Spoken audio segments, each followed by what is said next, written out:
All right, welcome everybody. I think, yeah, okay, cool. So we should be live. Let me know in the comments if anything's wrong with the audio or anything, but I think everything should be good to go. All right, so thank you for listening and watching. Appreciate everyone. So feel free also to ask any questions at any time. We'll try to answer all of them if we can. But today, in our quest to keep real wrestling alive, I want to try to go over some of the principles. So, or the principles of catch wrestling. Because what happens is, um, uh, sometimes you'll see some really cool moves and stuff, and you might not know why. Like some people can get them, or it might seem real weird or strange, or whatever. But a lot of times these moves are based off principles, right? So catch wrestling is really like a principle-based art. So you're not really going to be learning, or it is almost. I think even jujitsu is kind of in this. All arts are kind of the same thing, where it's like you got to learn some fundamentals, and then you can kind of then go off on your own and try and find things or make things happen, right? So it seems as though catch wrestling is even more so like that, because even in traditional Japanese jiu-jitsu, judo, even Brazilian jiu-jitsu, a lot of things have names. Right? That's one of the ways you can kind of tell about a lot of things, where, or at least these kind of differences, where the Japanese in particular, they really they're a little bit more like oriented to like make sure everything has its proper name, and then you can categorize everything. So that's why if you have a judo friend, or if you know judo, or you've been training in judo, you know that you have to learn the Japanese names for all the different types of techniques.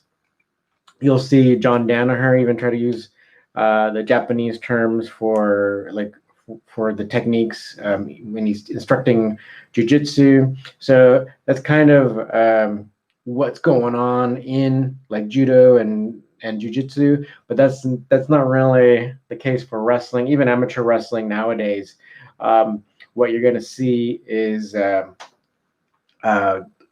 like one wrestler on YouTube that I saw. He was referring to wrestling as the Tower of Babel, right? Because all around the world there's wrestling, but all around the world we don't have like standardized like names and stuff. So it happens a little bit in jiu-jitsu, where you'll have like a Darce choke, and then the Brazilians are calling it like a Bravo choke and all that. So but that happens a lot less in jiu-jitsu, and definitely not really in judo. But in wrestling, we'll have different regional terms for stuff. So that's kind of one of the big differences, where in wrestling, and especially catch wrestling, you'll have kind of some terminology for different things, like all the different Nelson holds and stuff like that. But a lot of things will be like, oh, this is the variation of such and such a thing, or variation of a toe hold, variation of a quarter Nelson or further Nelson or something like that. So that's why I say catch wrestling is a little bit more principle based than these other arts, right? So with that being said, the main principle you have to know with regards to submissions, because is actually trying to break it down simply in your mind, right? So you have to focus on the wrestling aspect first. So that means orienting yourself once you're on the ground to where your belly is facing downward, right? So that's kind of one of the main principles. And then say if you get thrown flat onto your back, you roll belly down, and then you start trying to build your base up again, right? So getting back onto your hands and knees, right? And then trying to fight your way back, not necessarily to standing up, right? That's another principle that's kind of a little bit confused between amateur wrestling and catch wrestling. You don't have to necessarily get back to standing up, but that, even though that is a possibility, and that's kind of up to you in a match. But in catch wrestling, it'd be more like you'd fight your way to build your base up and try to reverse them so that you can get on top. Either you'll get them down in what we call like referee's position, or even defense position, and you're on top, or you can roll them over onto their back and you try to pin them or submit them then, right? So that's kind of the idea. And but then you'll see like in amateur wrestling where you might have a reset and like one like you can pick whether you're on the bottom or on top, and then the person who can escape can get points and stuff like that. So catch wrestling has no points, so you just have to keep on fighting. So that's why if you build your base and you get back, like you can get to a point where you're back on hands and knees, right, in ref. That's why it's kind of like not the best idea to stand back up, even though you might be up against a difficult or tough opponent, because standing back up it means that you guys are neutral again, basically. So it's kind of like you're starting over. Sometimes, I mean, you might that might be your the choice you make, but just know it's like you have to kind of like start from square one again. So I mean, there's always like little things you can be doing. Like so, even if you stand up, it's still good if like they're behind you. You can still try to get wrist control or try to maintain wrist control, and then you can turn around and then you'll have a little bit of control over that person. But I mean, if you're both standing back up, you like even with wrist control, I mean, they still have a lot of power or a lot of their body that they can resist you with, right? So, with that being said, that's why traditionally, if you're on the ground, you don't necessarily want to stand up and catch wrestling, right? So you want to try to keep everything on the ground. See if you can't use your what we call mat wrestling. Use your mat wrestling to reverse them to get them under you, right? Ultimately, you're always really thinking about pinning them and then using those submission holds a lot of times to roll them over to get them onto their back, and then you can finish the submission there, or the ref might call a pin, right, before they even tap out, right? So with that being said, so it's kind of like the fundamental principles of when you're on the mat, but then also for catch wrestling, all the holds and stuff, like all the submissions, are also principle based, right? So, but like they're relatively similar, right? Especially the double wrist lock and the toe holds. But let's kind of talk about toe holds first. We've done a few videos about the toe hold. So a lot of it is like that. It's basically the same kind of position, right? You'll have like that rear naked choke, or we call like a figure four position around the foot, right? So where you can be pushing on the toes and stuff like that. So that is the main thing. It's always push and pull, right? So same thing with a double wrist lock, right? Once you have that figure four, you'll be pulling in right with your arms, right, and then pushing out with your hands. You have to maintain that, and that's what you're gonna like when you guys watch, say, pro grappling. That people are still going to be like trying or going for toe holds, but very like infrequently are they successful. Right, there was one this past weekend, like I think at the Fight to Win event, where someone was able to win with a toe hold, but that like a lot of times people can roll out, right? So and so then when you watch pro grappling, one of the things you want to watch for is if someone does secure the toe hold, like they get the figure four over the foot, and they start extending their arms and trying to finish it this way without kind of having their body over it. A lot of times those are the ones that are going to fail, right? So the person, like when your arms are extended, you're a little bit less like strong, or the hold isn't as secure as if you have it here. Because once you have it more like hugged into your body, you can also use your body, like you can rotate your waist, right, to really put the pressure on that toe hold.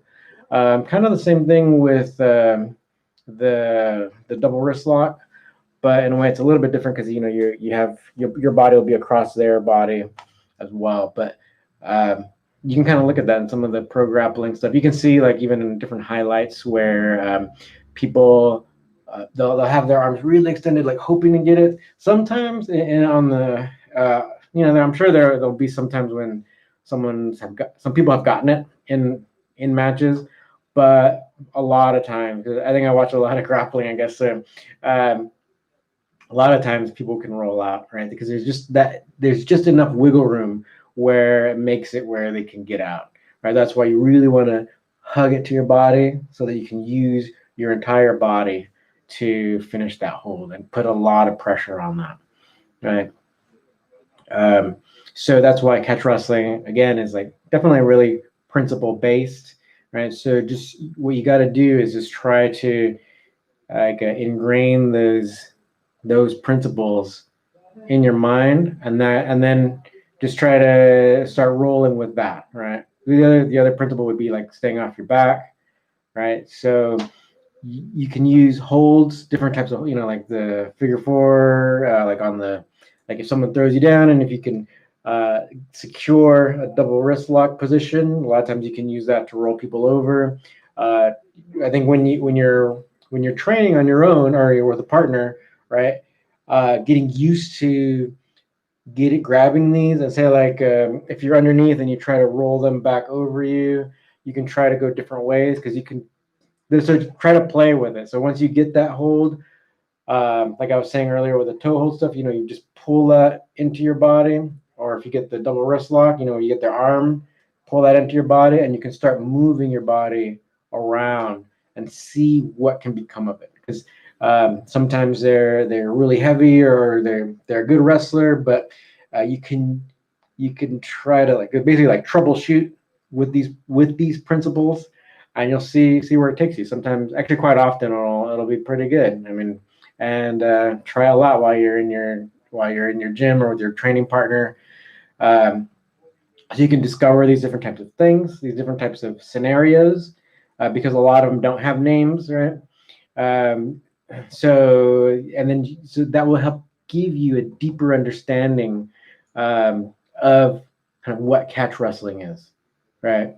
And also, the other thing about staying off your back, super important. So if someone um, like throws you down and you're face up, don't necessarily try to like butterfly sweep them or whatever. But it'd totally be fine if you're in a match, because just as long as you're not pinned, you can totally be doing these things.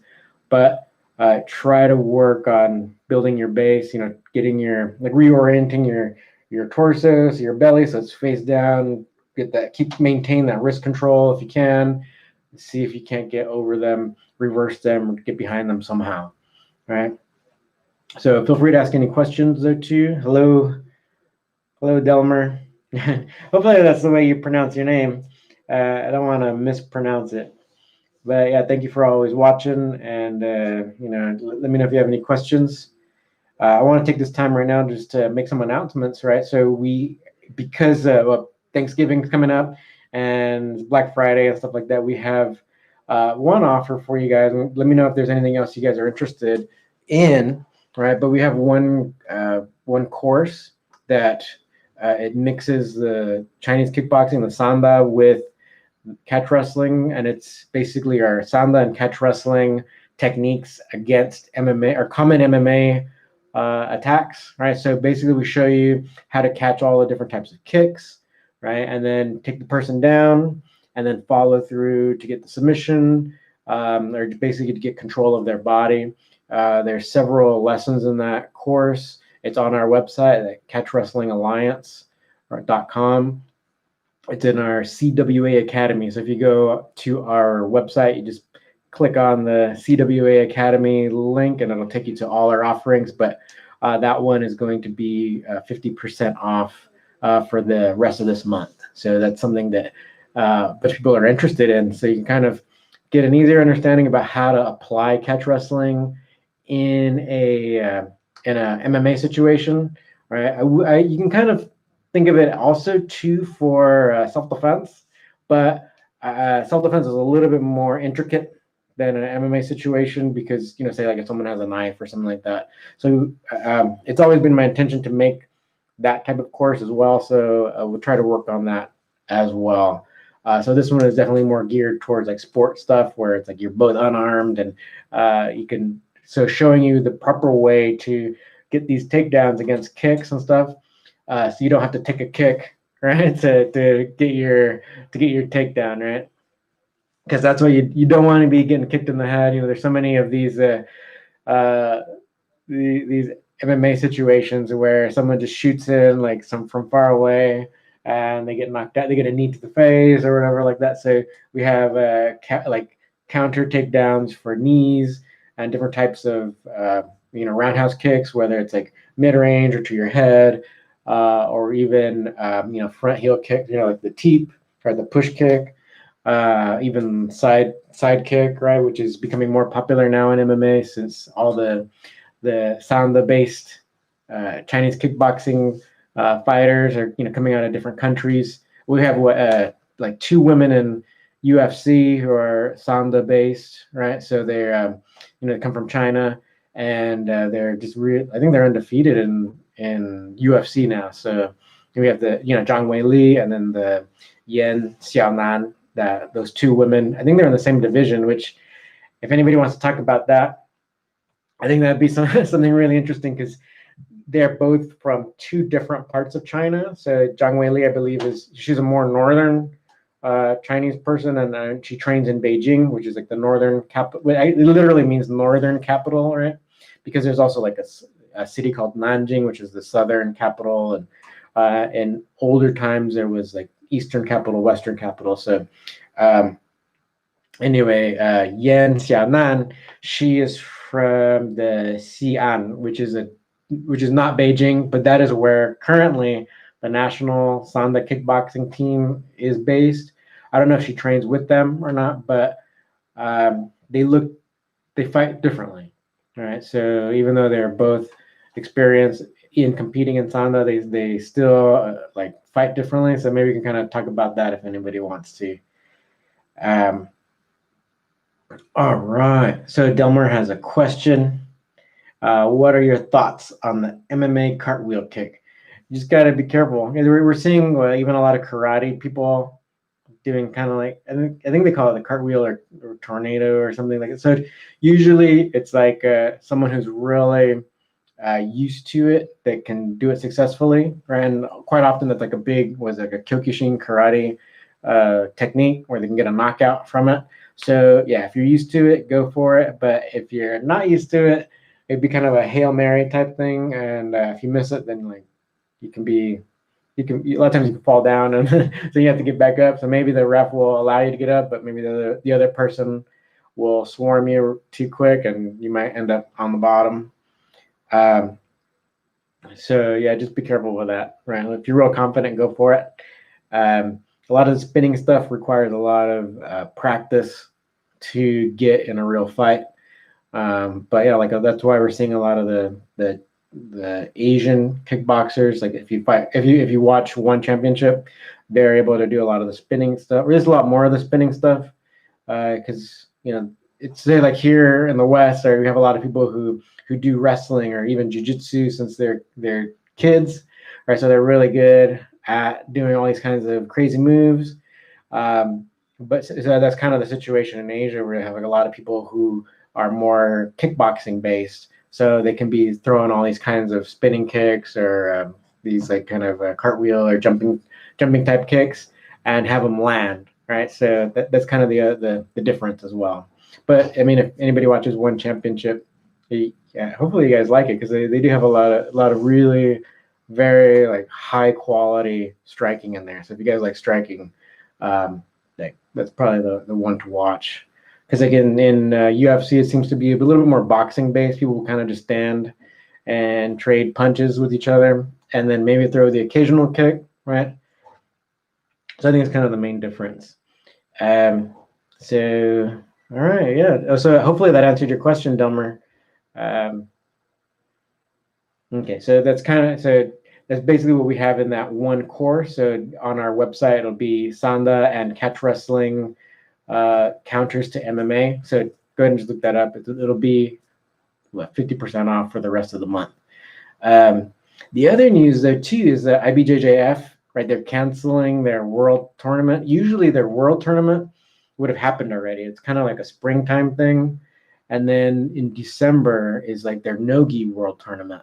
And so that's probably just won't even happen this year, right? They canceled the Gi one. So I think they postponed the Gi one. They still held the PANs, right? The Pan American Championship. but I think they found out, especially since nowadays, like COVID is really raging, especially in the United States and other countries. I think even like a couple European countries are struggling again. It seems like it's increasing in Canada too. Our neighbors to the north, they were actually really strict. I have a lot of friends there, and it seems as though their government was really strict.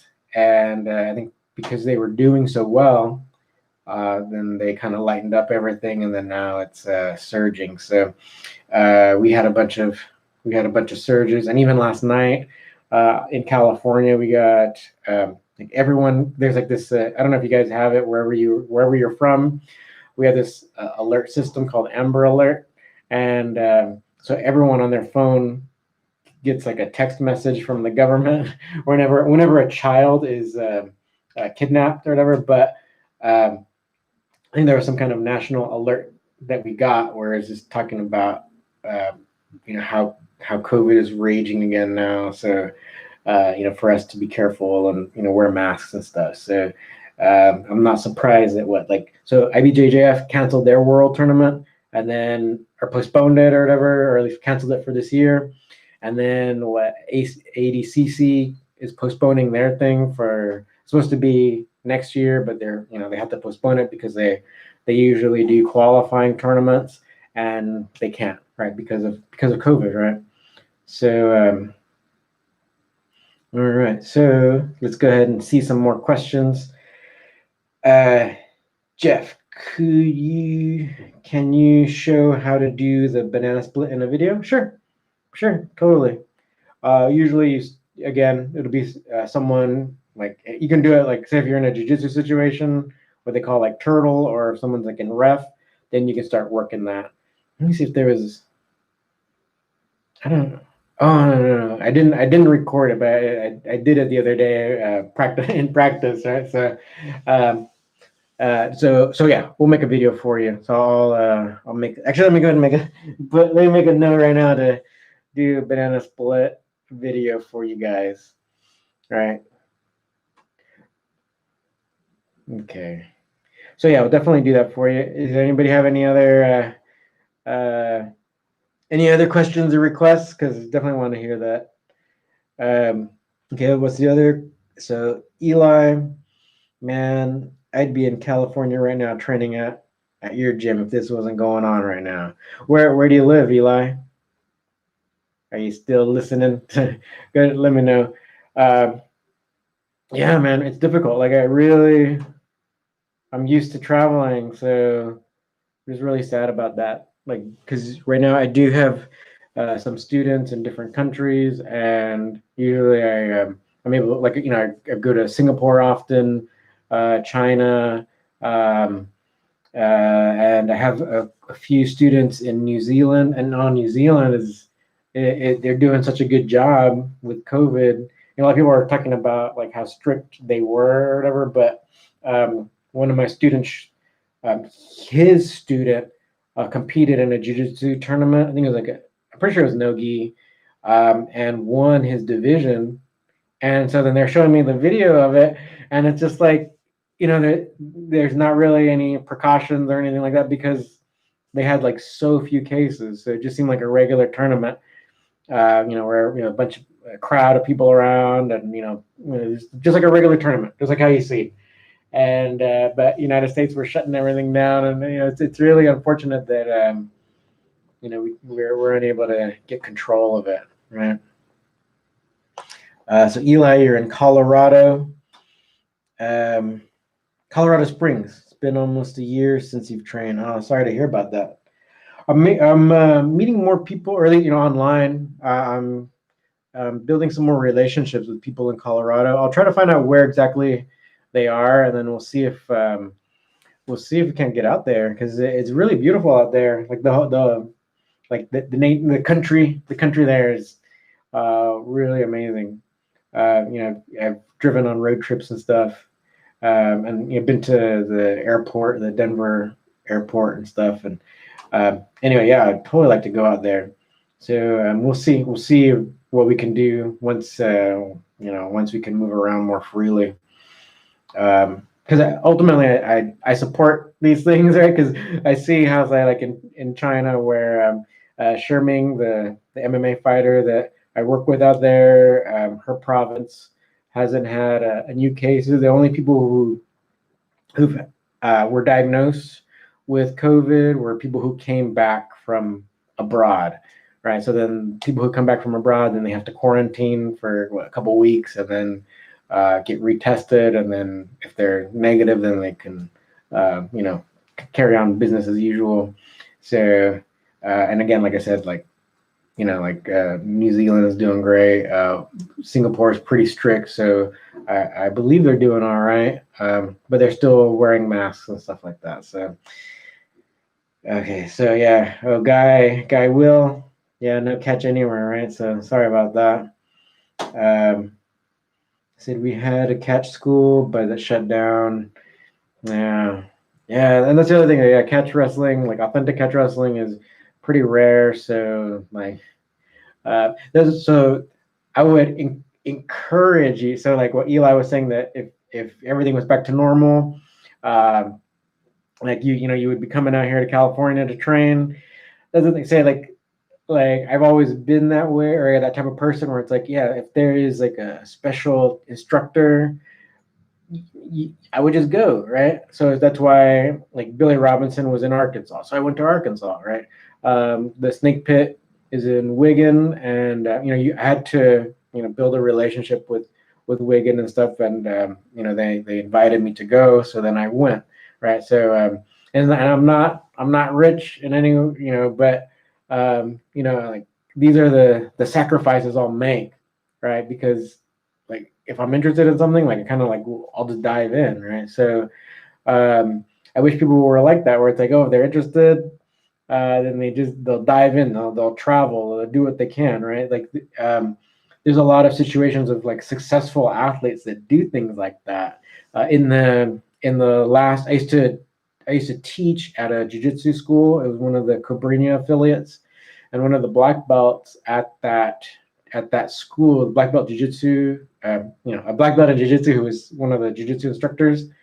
Um, he was from like the South, maybe like New Mexico or maybe Texas. I can't remember. He was from one of those southern states there, the Southwest states or whatever. But I heard that when he was young, he was doing well, moving up in the ranks with jujitsu. But he said that like even though he didn't have any money, he moved out here to California and trained with Cobrinha. I don't know if you guys follow jujitsu. Cobrinha is pretty legendary. He's not like a heavyweight guy. He's a smaller dude, but he was able to win all these big tournaments, and he was one of the few people to ever win what they call like the Grand Slam, where he won all 5 major world grappling tournaments in the same year. So the black belt here, like he wanted to reach those heights too. So even though he didn't have any money, he just took that leap of faith and moved out here to LA, which even back then, before years ago, it was always expensive, right? So definitely probably more expensive than where he grew up. And yeah, he's actually one of the top black belts in the world. Yeah. Let's get back to some of your questions. Eli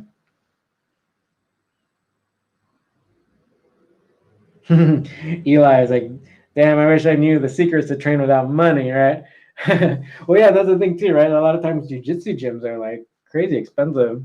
So, I think if right now, if you're, I don't know what the situation in your state is, but maybe you can even try to find some folk style gym or something like that. That might be something you can do in the meantime before you're able to come out to LA. Because right now, LA County has like some of the highest rates of COVID in our state, so we have like the most restrictions. Right, the county south of us uh, has less restrictions because they have less people, less cases and stuff. So yeah, officially our gyms are still closed.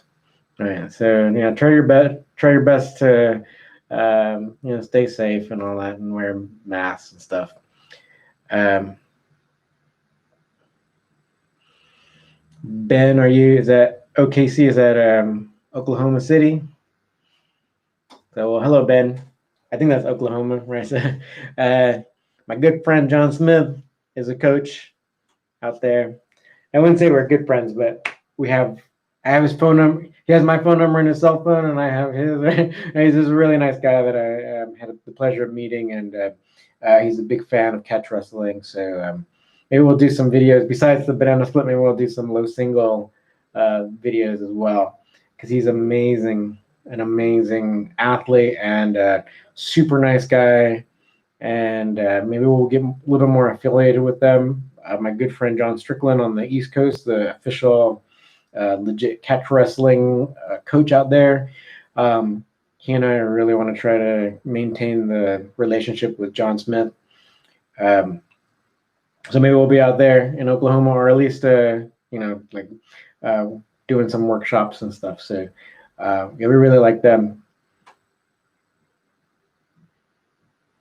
Yep, John Smith is an Olympic gold medalist. That is correct.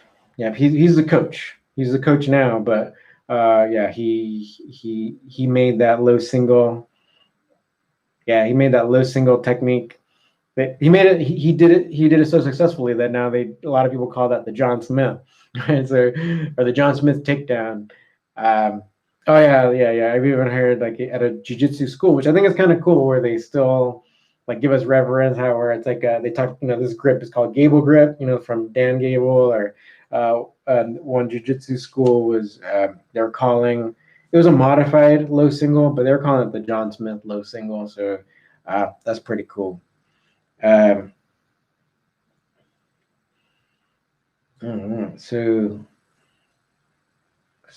Brett, where is Brett's gonna have a pro catch match in December. All right, well, hopefully you wear a mask. Just make sure you don't don't mix too much with the crowd. Because all right, let's see, Eli. I do have a question though. I'd like to use the collar elbow tie up to set up some neck submissions, but I'm not really sure how to use it effectively. Right. So what you need to be doing is waiting for them to. We're not even waiting for them to push on you. You got to feel that pressure of them pushing forward, right? And you want to block it with the hand that's going around the collar. Use your forearm to kind of block them from you, and then what you can also do to force them to push into you is actually you push them back, because in a real match, they'll rebound back, right? So you're actually going to push them. Don't wait for the rebound, just expect it to happen, and that's when you can then kind of like parrying a punch out of the way. You're going to guide their head underneath your other arm. All right. So don't do this so much. A lot of people will do that where they'll kind of try to do kind of like a press down, and then they'll try to get the headlock. That might be difficult, right? So let me see. Oh, so yeah, that's what you'll probably want to do. Push them and then and don't wait for the rebound, and then guide them, like parry them under your other armpit. That usually tends to work. And then quickly just jump backwards, kind of pull them down. Don't try to throw them over or whatever. It's unless you're really good with standing throws or whatever, then just don't worry about it. Just once you get that in the United States, a lot of people call it the cow catcher position. Just pull them down. All right. Pins from cradles, yeah, go for it. So Brett again is asking about pins from cradles. What in particular? Setting up a pins from cradle. In jiu-jitsu, like if you're grappling with a jiu-jitsu person, cradle them from half guard, and then roll them over and see if you can't crank their neck enough to get them to tap. I've gotten that tap a few times on people, and they didn't because they're not wrestlers, so they're like, oh man, like what was that? So yeah, half guard, you can cradle them. Let me see if you can get in a headlock and then pull them, standing, and instead of going for guillotine, probably better to pull them down, and then you can start maybe reaching for a cradle. So yeah, see if you can't do that in your match, right? Well, so Brett's asking any favorites. One of my favorites actually is, so if someone, so you snap them down, right? They still, like, their legs are still standing, or their legs are still straight. You haven't pulled them down yet. You snap them down and you get the headlock, right? So they're kind of more in a tripod position, right? So that means you've kind of folded them over where their head is already kind of close to their knees, right? So you still keep that downward pressure. Then you can set up. So what you'll do, I don't have the room here, but like, so so imagine them, you kind of snap them down, you got a headlock, you start pushing them down, they're still standing, so they're really like in the shape of a V, right? But you're holding their head here. Their leg is really easy to reach at that moment. So you want to keep pushing, but you want to kind of slide. So imagine you slide your same leg, right? The leg is kind of near their head, you'll slide that between oh no. Basically you'll just reach for them, keep pushing, grab, and then you'll just easily roll them over. But you can kind of sit down with it. And then your outside leg catch their leg as they come over, so you can get a real nice. See if you can get a neck crank, and then their leg will be really straight. So you kind of if they have bad flexibility, their leg will be really stretched out, and you can be cranking their neck at the same time for that type of cradle. But yeah, usually from the front headlock, if they're not going down and they're kind of tripoding, that one's usually like really high percentage move that you can get on a lot of people. Maybe you can make a video about that. I think that'd probably be a good one. Actually, I think that'd be a great idea. That'd be a great idea because something easy and it's really a high percentage move that, like, if someone's resisting going down, just cradle them. Yeah, because they're going to fall into a pinned position, and you're kind of getting that stretch on the hamstring and a little bit of neck crank going. So you can do that, and then you can also, again, if you're in a jiu-jitsu situation where there's no pins, you'll still have control, and you can probably just continue rolling them over, and so then you can roll over on top of them.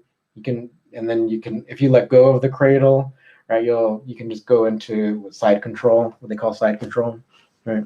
And you can try to go for whatever kind of even like a cow catcher, where you can kind of end up cranking their neck as well, or go for that double wrist lock or top wrist lock.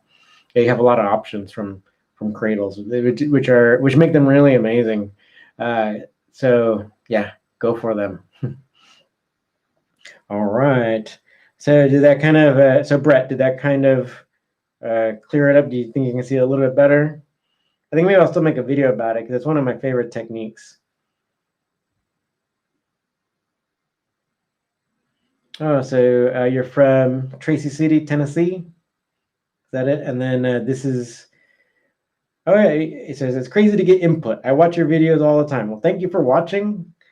Yeah, you're welcome. Yeah, keep on asking questions, and I'll try to answer as many as possible.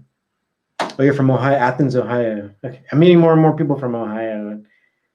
So welcome. Seems like you guys, there's a lot of people there in Ohio. Apparently, you guys have a lot of big cities, right? You guys have several. Right? I've been to Cleveland a few times already. All right, so keep on asking questions, and I'll keep on answering. Yeah, let's see if there's anybody else.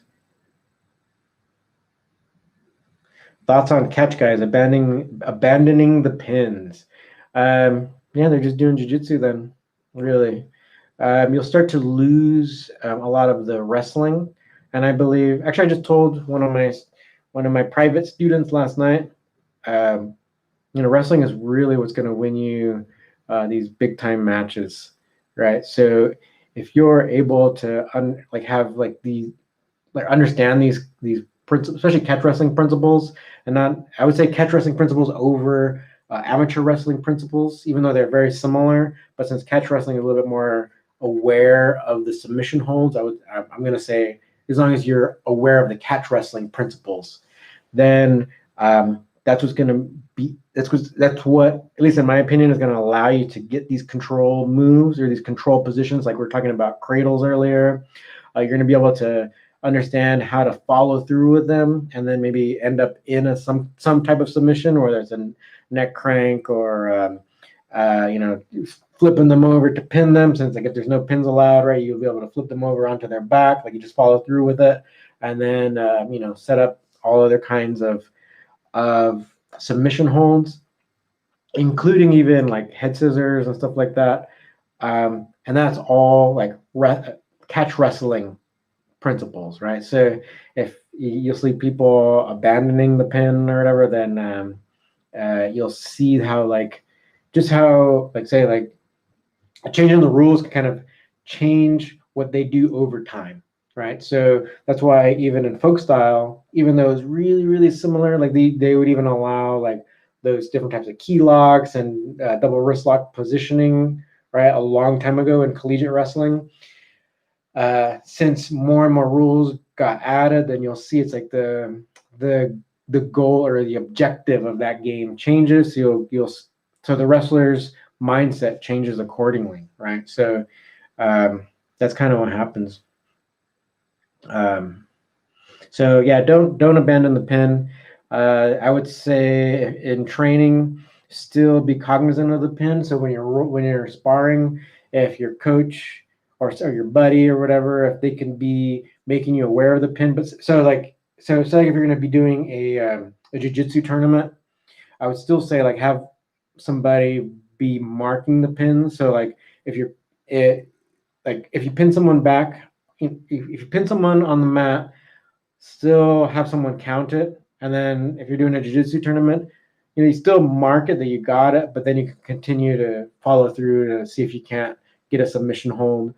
But just like kind of be aware that it's there and that you've driven someone to there, so that when you actually do a catch wrestling match, you'll be prepared, but also you'll be understanding those wrestling principles. And then also the other thing would be like if someone throws you back onto the ground where you're face up, then try not to stay on your back, right? That's another thing where it's like you'll see people who maybe beginners, or if they've seen jiu-jitsu, or if they come from a jiu-jitsu background, they like say if they start rolling, they start sparring in catch wrestling class, and they get thrown back onto their back, then they start pulling someone into guard. So it's like if that's the case with you, then start trying to not go to, or don't try to keep them in guard. You can start trying to work your way out, right? Start trying to go to referees. You can still kind of even pull them down, keep their head close to you, but then you've got to work your way out, right? And get back to where you're belly down. Hopefully you can get out and you're on top of them, right? Pressing them down, putting their face into the mat or whatever. That's what you want to be doing, right? All right. So Brett, you never do live chats, but I'm glad I checked this out. Yeah, I'm glad you did too. So also, let me know if there's any. I like to do like a live chat with you guys weekly. So if there's any subject that you'd like me to talk about, go ahead and let me know as well. Definitely, just put it in the comments. So we'll always have different aspects of stuff to talk about, because everything's evolving, and you guys are asking great questions too. So yeah, and that's why even in a lot of my videos, I try to talk about, even if I joke about it, I still try to talk about the pin. I did a video, it was like a month ago or a couple months ago, that with the title being like pins are useless, but in the video, like I have an epiphany that it actually trying to drive someone to the pin helped me get a submission, right? So that is why you don't ever abandon the pin, right? You got basically, because it helps you to control somebody, right? And you also can imagine like pinning someone's body parts down. So it's like if someone comes at you in seated guard, a lot of times you want to be like pinning down the ankles or the feet, kind of getting where it's like they can't move certain limbs, and then you can move your body around it. So that's another thing that I consider like pinning principles that you want to keep in mind. All right. Let me see. So C grips or monkey grips for double wrist locks. Usually I call it a human grip, right? Because like if this is like the monkey grip, then us humans will go like that, right? So yeah, C grip. Sometimes those at certain angles, like say if I've been underneath somebody, right, and they're sometimes the C grips kind of worked out a little bit just because it made my thumb a little uncomfortable, so then I'll just shift it. But most of the time, it should be that C grip, right? All right. So, Delmer asked if Curran Jacobs is the CWA world champion. Well, he doesn't work with us anymore, so I guess not. We also had a Gotch tournament even afterwards, so and Anthony Pacheco won that one. So, but I think once COVID kind of clears up, we'll have another Gotch tournament. So we can actually, I want to ask you guys then. So like, just think about this. So like every sport, like football, basketball, baseball, soccer, even what they do, which is I think helps add legitimacy to their sport, is like they have a season, right? So every year, every team starts from scratch. They have a season, and then the winningest teams, playoffs, and then they'll have the final, right? And then the winner of the final is that year's champion, and then they start again the next year. But in fighting, like MMA and boxing, right? If someone wins the final, then they remain the champ, right, for however long they can defend the title. But it's like there's always, I guess, on all sports, right? There's been accusations of corruption and all that. But I mean, what do you guys think about that? Where it's like you'll have, I think there's, well, anyway, like, or you have an actual season, right? So maybe you have a few tournaments or a few matches, and then whoever's the winningest at the end of that year can be the champion. And then the next year you start over. Because I kind of like that idea.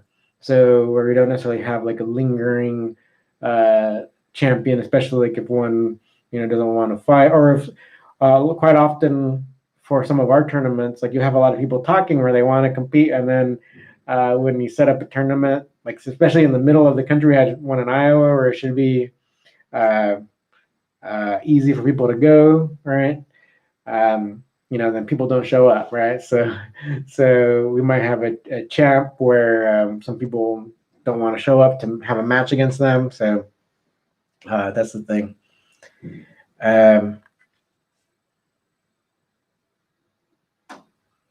Thoughts about doing the Gotch toe holds in the modern leg lock era? Yeah, they still work. I in my last match in Wigan, I was able to submit someone using one of the Gotch toe holds. And that guy is like one of Damian Maya's black belts now. So yeah, they work. So Taquero Man is answering my question. Right, seasons are a great concept, especially in amateur-based sports. Would the seasons be one-on-one contests or tournaments? We can probably even do like one-on-one. So it's like like a UFC event where they'll have like a few fights, so you don't have to fight multiple times in the night. But we can also then like the winningest people at the end of the year, maybe do like a 4-man tournament or something like that. So, because when I was doing kickboxing, and kickboxing tournaments, I guess like the athletic commissions they said that they didn't want kickboxing or kickboxers to be doing more than 2 fights per day or something like that, because we can take a lot of damage and stuff. So maybe we can keep it like that, where we can have several events, and then the winningest guys towards the end of the year, we can have like a 4-person tournament, something like that. Yeah, you think rankings would be great additions to add to catch wrestling and grappling in general? Yeah, I think that's good. hopefully, hopefully when we get COVID under control, we can do more stuff. All right, Brett lives on coffee and cradles. Yeah, keep that mindset going, Brett. And then so Guy is like, are there tournaments for newbies? Yes, actually, in our last Gotch tournament that we had in Los Angeles, the people who signed up for it, there were a lot of like more experienced, and then there's enough newbies that we split it up. So it kind of will depend on how many people enter. But yeah, I think we'll probably try to do newbies because I think if we don't do any like newbie division, then it scares people off. Like seriously, people are pretty scared to compete in catch wrestling. And I think because it's like even if they come from a jiu-jitsu background, they think they're a badass or whatever. But the pin actually scares a lot of people because they develop their game a lot of fighting off their back and stuff. So I think that's probably one of the scariest things besides getting slammed or whatever. People are scared of all that stuff. Brett, we need more catch events. I'd love to see it grow, and I feel like it is. Of course, COVID slows us down. That's right. So I think that's the thing. So just maybe take this time to train, right? Take this extra time to train. Just be careful if you do have matches. Make sure that you're wearing masks and stuff when you travel, and yeah, just protect yourself. I helped out. I helped train a few women for one event that LFC event that took place in Sturgis on that rally, that motorcycle rally, and then like a few months later, you talk in the news. I saw this article where researchers were linking that rally to one of now there's like COVID spikes in the Midwest, and so a lot of it can be traced back to that event in Sturgis. So be careful, guys. Be careful.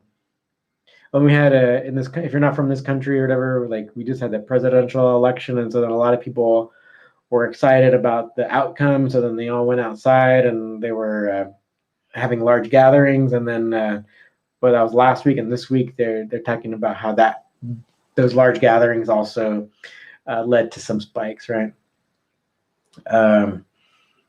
Let me see. Yeah, Eli, you definitely need authentic catch wrestling in New York City. I agree. Even though you're in Colorado, would you move to New York? New York is more expensive than LA. I think if you can come out here to LA, even though LA is like really expensive, I've always thought Manhattan was like way more expensive. Yeah. So yeah, and Guy, you're a freestyle and Greco guy. Yeah, you're totally fine with getting slammed or slamming others and stuff like that. So it's cool. It's cool. So we need more people like you. Taquero Man, why was catch wrestling lost as a sport while sports like boxing and traditional wrestling were maintained? Is pro wrestling a factor? Yes. So pro wrestling and amateur wrestling were a factor, right? So in the Olympics, they did have catch as catch can, but they instantly banned the submission hold and stuff. So, and then they over the years they ended up changing the name from amateur catch as catch can to freestyle wrestling. So, and then they kept on adding rules and whatnot to it. So that's why freestyle is kind of like so far removed from catch wrestling nowadays. Even though there's a lot of good things about it, right? But you can see how far it's gone from actual catch wrestling. Same thing with folk style as well. Even though it came from catch wrestling, it was again made safe for the young athletes, and but then over the years, more and more rules got added, so more and more techniques got taken away. So that's why we have what we have today, which like folk style is pretty cool, and it's pretty exciting, and I like showing it to people from other countries that are into freestyle, and they're like, oh, what's this? Because it's different enough where people can tell the difference, especially if you're really experienced with freestyle. So it has a lot of cool. All of them have a lot of cool things to it, but and so that was one of the reasons why catch wrestling kind of faded away, because a lot of people wanted that gold medal in the Olympics, so then they would compete under whatever rules can get them that medal. They'll do, right? Because you see, even today, we have a lot of people devoting their young lives to freestyle, or whatever, or even whatever Olympic sport they like, right? They put a lot of time to it, and they they go according to whatever rule changes are made. Right? And then of course, like around World War One, I think after World War One, I think all professional wrestling worked, right? So what we these predetermined matches, right? We call them works, right? So it seems as though by the end of World War One, it was like almost completely that way. And so then a lot of people who were real catch wrestlers, those who had other things they could do, like other businesses they can fall back on. Some of those who didn't want to do the works, they just retired and then went, did whatever else they could do, which is pretty sad, because we could have seen, more matches, and potentially like one of the, since film was kind of growing and the technology was kind of growing, maybe we could have had more video from back then showing some of the greats. That would have been cool.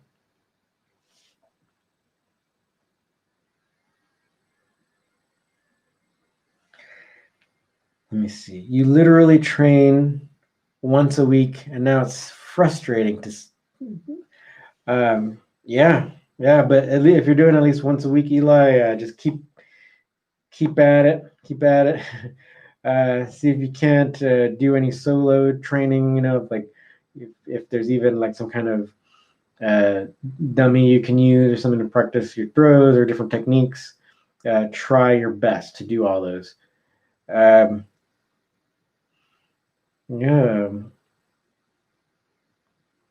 Try your best to do the technique. Also, too, I mean, you can do our online Catch Wrestling Alliance Academy courses that we offer, where it's like it's graduated, so it's like we actually, when you join, there's actually a lot of lessons there. Even my buddy John Strickland has like a few lessons on there as well. So it's a kind of a mix of the British-based and also the American-based catch wrestling. And then once you do, like, basically your test is to demonstrate that you know the fundamentals. So we have this section where it's like takedown fundamental or stand up fundamentals and ground fundamentals. And then once you show, basically by submitting like short videos of you doing the techniques, then you're granted access to more advanced lessons. So it is it's a way to kind of keep like quality control and all that, so that anybody associated with us at least knows what they're doing, instead of just like trying to sell you everything and then all of a sudden making you some kind of like affiliate, and then you can't beat anybody in the match, or it makes everyone look bad, right? So that's why we don't do like these weekend certifications or stuff like that. It's like we want to spend more time with you, because say like even jujitsu, I mean, to get a black belt, it takes years.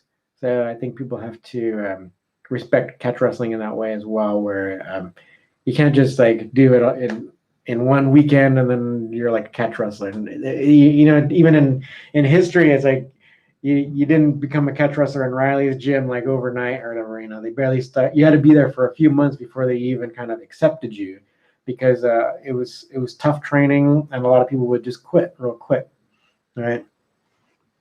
So that's how our program is. So you're welcome to check it out. Just catchwrestlingalliance.com. Click on the CWA Academy link, and you can see all the offerings we have there. All right. Okay, Brett. So you said you'd love to stay, but you need to go drill. So yeah, thanks for watching. So I think we've been on for about an hour. So I think maybe we'll go ahead and call it a day here too. I think we had a productive conversation, guys. So thanks for all your questions. let me know. Just keep in touch. All right. So we'll keep chatting also next week. All right. So we'll see you then. Thanks for watching.